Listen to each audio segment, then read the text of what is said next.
안녕하십니까. 오늘도 주님이 주시는 평안을 누리시는 복된 하루 되시길 바라겠습니다.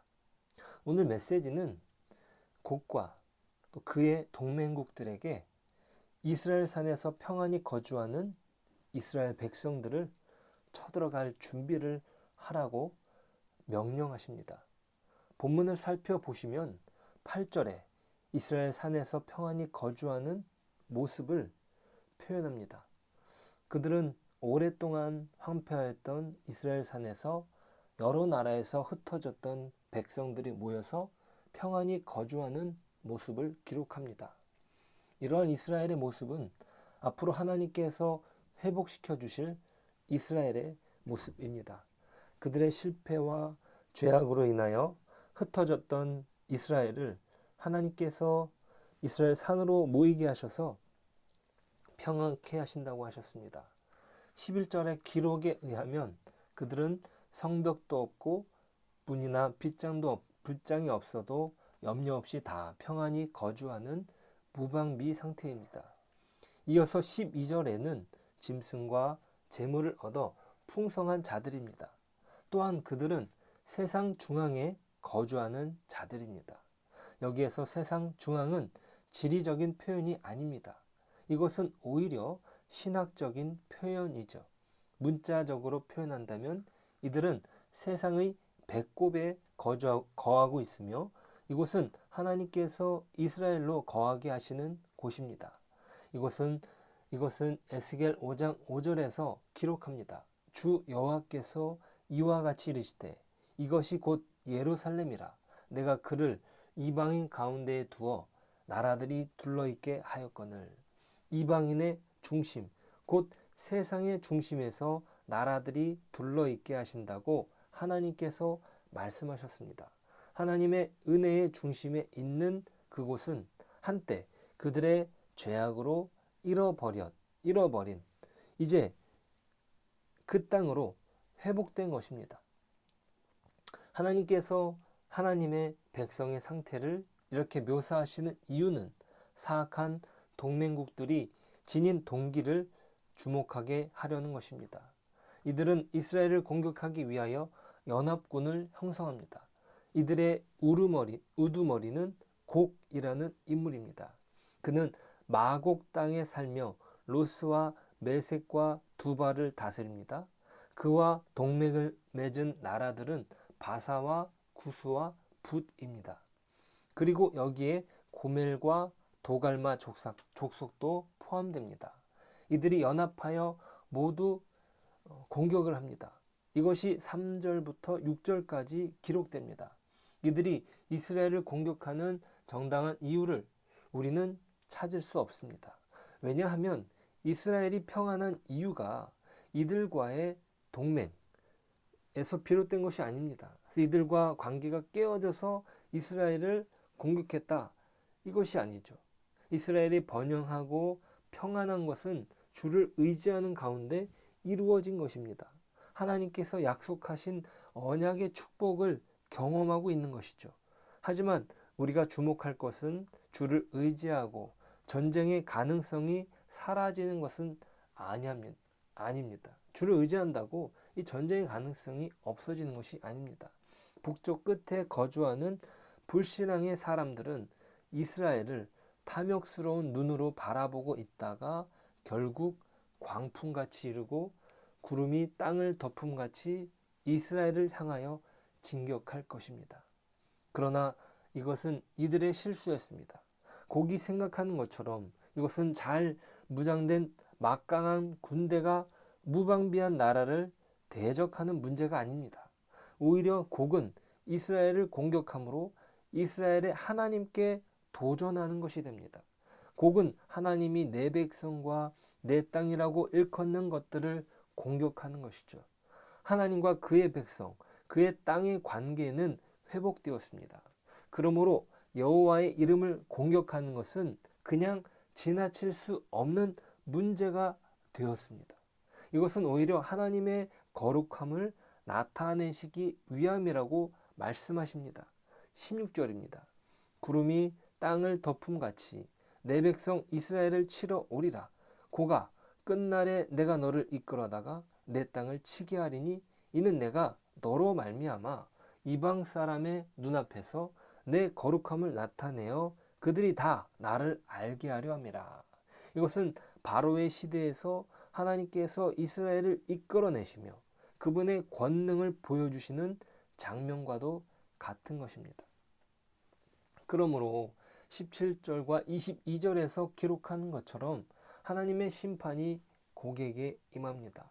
17절에서 이렇게 질문하십니다. 옛적에 내 종 이스라엘 선지자들을 통하여 말한 사람이 내가 아니냐? 이 질문은 예레미야 4장에서 6장에서 언급한 하나님의 심판을 가져오는 북방에서 온 적인지를 묻는 것입니다.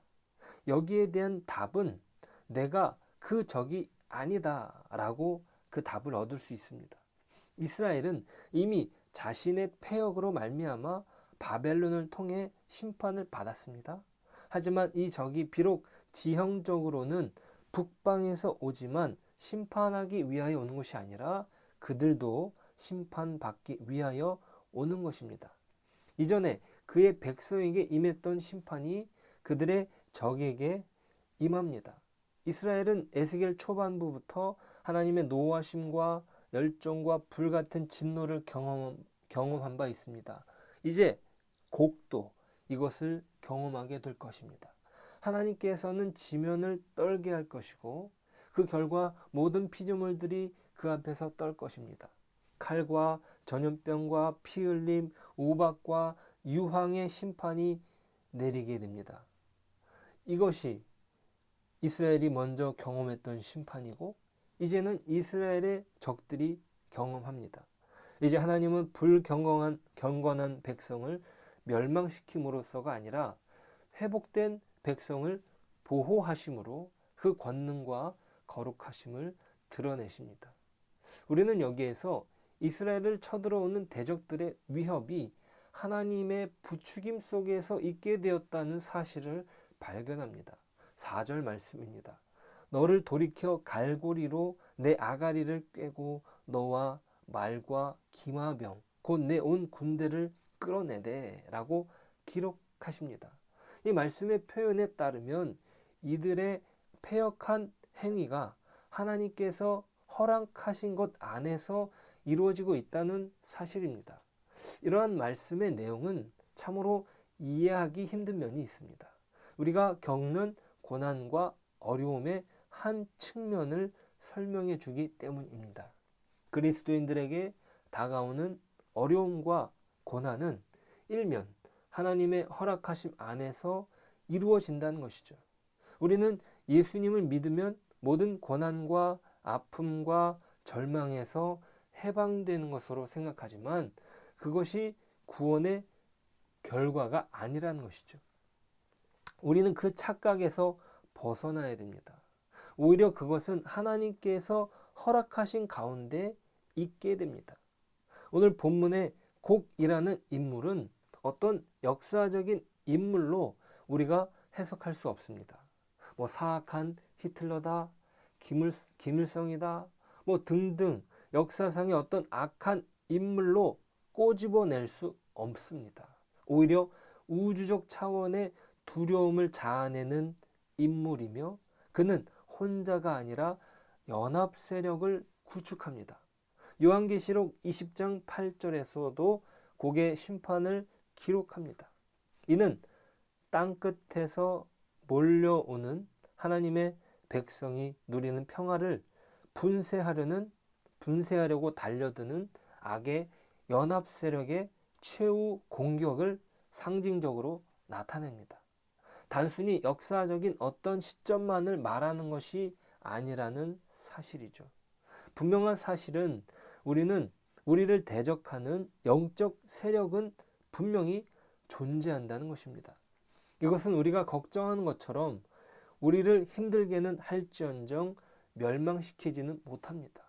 오히려 그들이 하나님의 심판을 받는다는 사실이죠. 곡은 그 행위에 있어서 스스로 악한 이유를 가졌습니다. 심지어 그의 사악한 계획조차도 하나님께서 계획하신 것 이외에는 아무것도 이룰 수 없습니다. 곡이 하나님의 백성을 약탈하러 오지만 그가 그렇게 하는 것은 단지 하나님의 계획과 목적이 그를 그곳으로 인도하기 때문입니다. 곡의 자유의지는 족쇄를 찬 사자의 자유의지입니다. 만약 사자에게 싱싱한 야채를 먹을래, 신선한 날고기를 먹을래 선택하게 한다면 사자는 강요하지 않아도 스스로 매번 날고기를 택할 것입니다. 날고기를 먹는 것이 사자의 본성이기 때문이죠. 그러나 족쇄를 찬 사자는 사육자가 허락할 때만 날고기를 먹을 수 있는 것입니다. 제 아내가 최근에 대상포진으로 고생을 했습니다. 얼마나 아픈지 이루 말할 수 없다고 합니다. 옆에서 지켜보는 저도 얼마나 힘들던지 이루 말할 수 없습니다. 지금도 치료 가운데 있는데요. 놀라운 사실을 발견한 것이 있습니다. 이 고통이 이루 말할 수 없지만 그 고통의 한계를 인지한다면 한결 가벼워진다는 것입니다. 병원을 여러 군데 다녀오면서 깨닫게 된 사실입니다.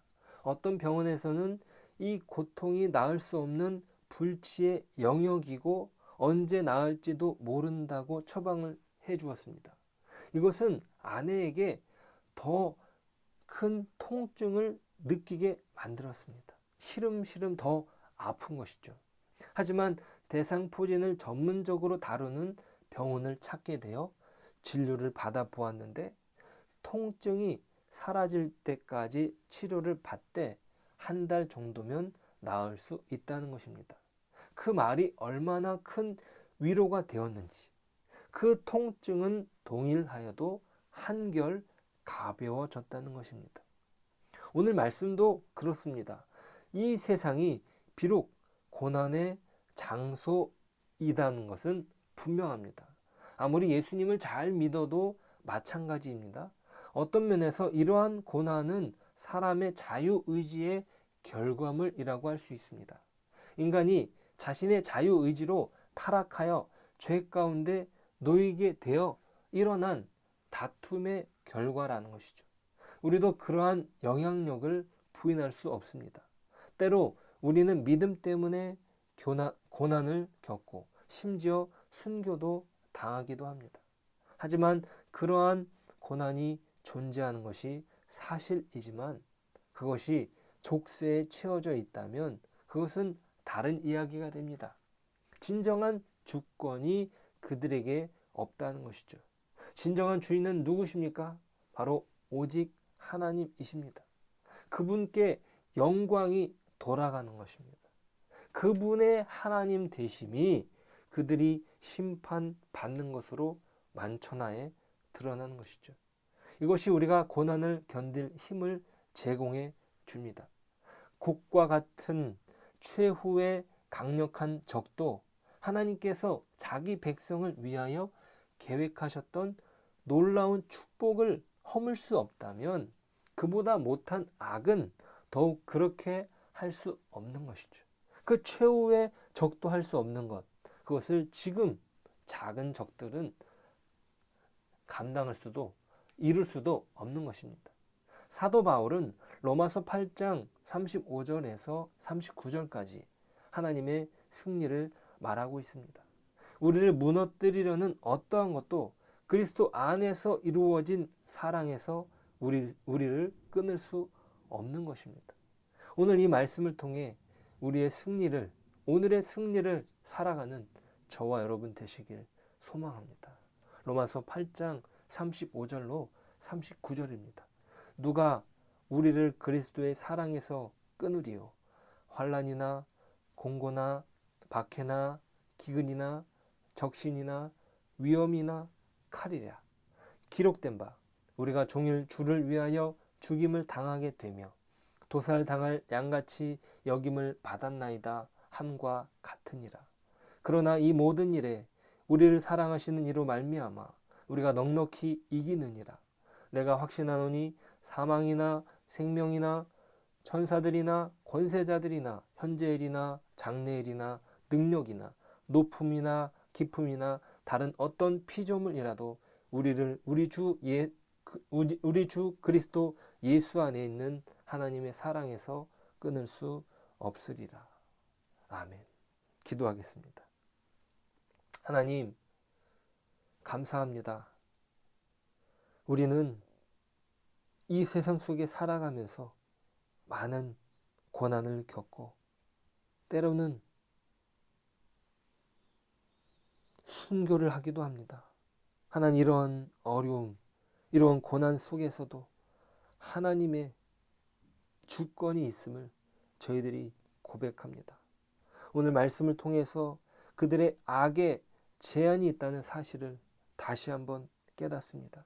그 어떠한 것도 그리스도 예수를 통해 주신 하나님의 사랑에서 끊을 수 없다는 사실을 오늘도 기억하고 승리의 삶을 살 수 있도록 도와주옵소서.